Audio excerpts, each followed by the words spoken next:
couplet que je préfère le plus, c'est celui de Guérilla. Bon, je sais pas si c'est le premier ou plus le deuxième, mais bon, on va dire que c'est le premier. Il fait rien n'a changé dans nos cœurs, c'est toujours la vida loca. Ouais, chica passe au local. Je suis un démon magnifique, ça sera toujours nous les coupables.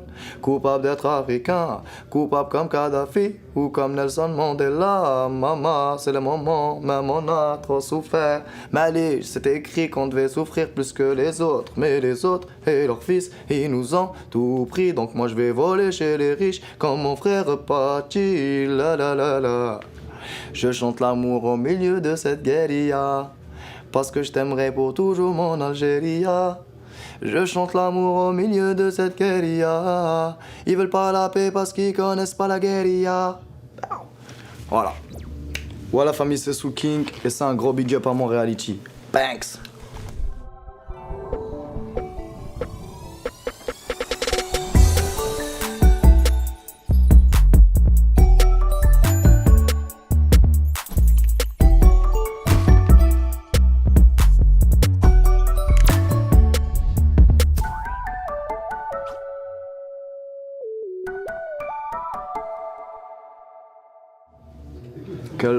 Quels emplois? Bon, moi j'étais danseur et acrobate à l'époque. C'était vraiment mon travail, tu vois.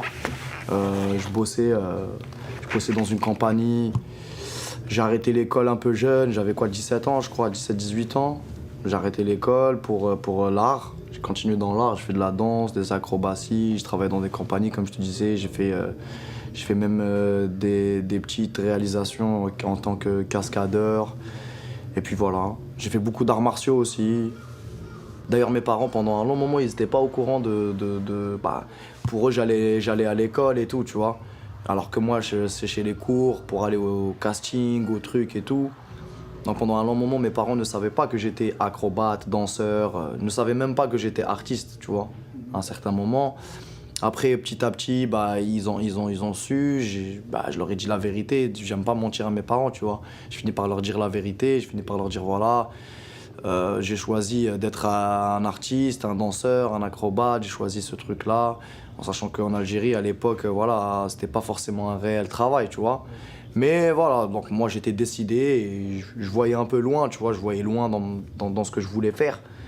Non, non, je connais pas du tout, je connais Salimou.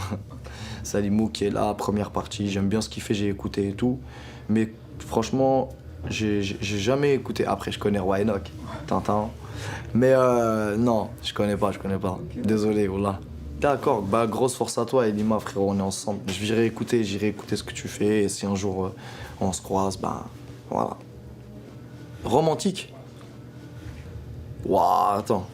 Qu'est-ce que j'ai fait, moi? Qu'est-ce que j'ai fait de romantique dans ma vie, moi? Bah, je sais même pas, moi, je l'ai emmené au ciné. Bah non, elles vont me détester, attends. C'est pas ça, qu'est-ce que j'ai fait de romantique? Je sais même pas, moi, si j'ai fait de gestes romantiques. Ouais, je sais pas, des fois, tu connais, j'envoie des disquettes. Ouais, t'es plus belle sans maquillage. Voilà. Romantique. Après, attention, il y a plusieurs sortes d'amour. Il y a l'amour de la maman, il y a l'amour de chaque truc. Donc, lequel tu veux que je te définisse? Lequel? Ouah, moi, je suis jamais tombé amoureux. Donc, franchement, je peux pas dire réellement. Mais je pense, moi, comment je l'imagine, l'amour d'une meuf. En tout cas, j'espère que ça m'arrivera un jour. Mais comment je l'imagine, l'amour d'une meuf, c'est genre, tu sais, genre, t'as envie d'être avec elle.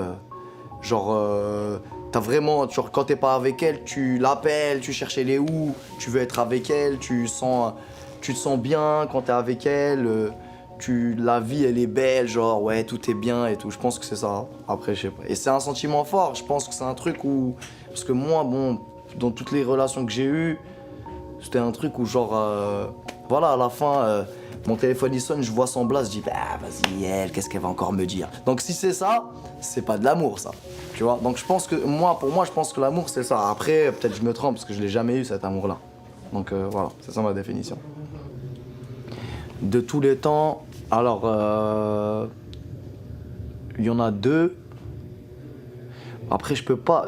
En fait, chaque manga, j'ai un personnage. J'aime bien Zoro et Brook dans One Piece. J'aime bien ces deux personnages-là.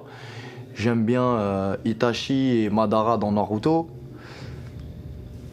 Et j'aime bien Trunks du futur. J'aime bien Trunks du futur dans Dragon Ball Z. Voilà, c'est ça mes persos préférés. Après, tu vois, c'est des persos qui se ressemblent un peu, tu vois, les caractères. Quand tu prends Trunks du futur et Zoro, on dirait que c'est les mêmes caractères, le même délire un peu. Même Itachi, j'ai envie de te dire, c'est un personnage qui est vraiment enfermé, il parle pas trop, il est dans un truc. Madara aussi. Après, t'as le seul qui est vraiment foufou un peu, c'est Brook, Soul King.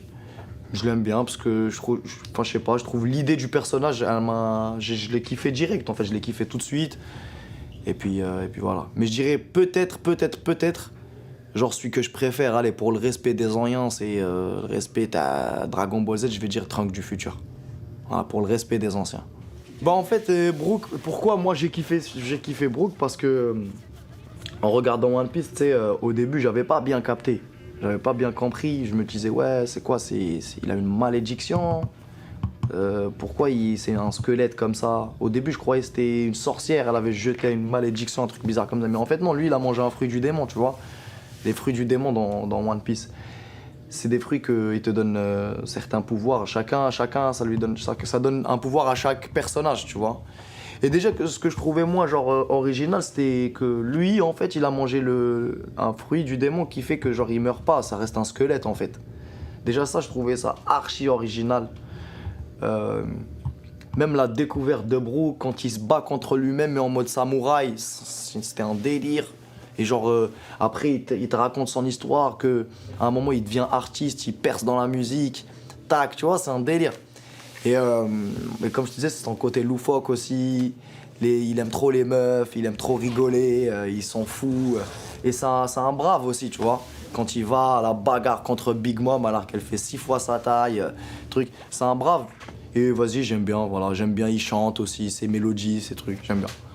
Ah là là, on me remet ça sur le tapis encore. Je connais pas la fin de One Piece, les gars, arrêtez. Enfin, il y a plusieurs trucs, tu vois. Et donc moi, quand je regarde, j'analyse un peu, j'essaie de faire 2-3 petites théories à ma sauce. Et sans vous bousculer, la famille, parce que la dernière fois, vous m'avez mis dans une sauce incroyable. C'est pas une religion, les gars, calmez-vous. Voilà, tout simplement.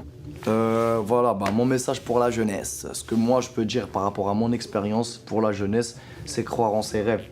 Voilà, c'est tout. Toujours croire en ses rêves. Quel que soit ton rêve, il faut y croire. Et puis voilà, c'est ça en plus. C'est une raison de vivre. Hein. C'est vraiment après la religion. Tu vois, après la religion, pour moi, je parle pour ma part, après la religion, croire en ses rêves, c'est une raison de vivre et il faut aller à fond dans ça. Tu sais, quand on a quelque chose auquel on s'accroche dans la vie, pourquoi moi j'ai dit la religion et les rêves, tu sais, les ambitions, les rêves, tout dans la vie? Parce que quand tu as un truc auquel tu t'accroches, même il t'arrive des galères dans ta vie, même il t'arrive des galères de ouf, tu te dis, ouais, mais tu vois, ça a dû m'arriver parce que Dieu peut-être m'a préservé d'un autre truc, tu vois. Et des fois aussi, il y a des galères, il t'arrive dans le milieu professionnel, dont genre toi t'as un rêve, tu veux devenir footballeur, tu veux devenir, je sais pas moi, pilote, tout ce que tu veux, il t'arrive une galère, et ben ça te donne de la force, et tu te dis, tu sais quoi, vas-y, je vais revenir plus fort, je vais reculer pour mieux sauter, je vais rebondir, voilà, des mots comme ça qui motivent et tout. Donc ouais, voilà, il faut s'accrocher à ses rêves, et pour les religieux, il faut s'accrocher à sa religion, et puis voilà. Montreality Show.